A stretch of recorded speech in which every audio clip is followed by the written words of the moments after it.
Lists are Python's way to store an array of data. That means an ordered collection of items. In Python, we usually use lists, not a separate array type, for general collections. Lists are mutable, so you can change them after creating.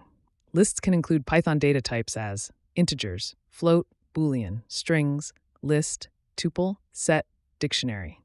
Lists start with open square bracket and end with close square bracket. Let's create a list and look at its length and items.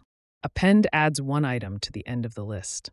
Before using pop, let's understand indexing, how Python counts items inside a list.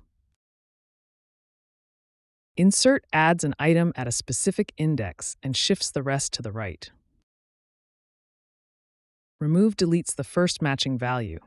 If the value isn't there, it raises a value error.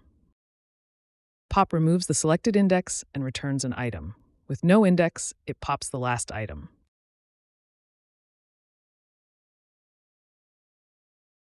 To sort strings or numbers, all items should be comparable, same type. Sort function changes the list in place.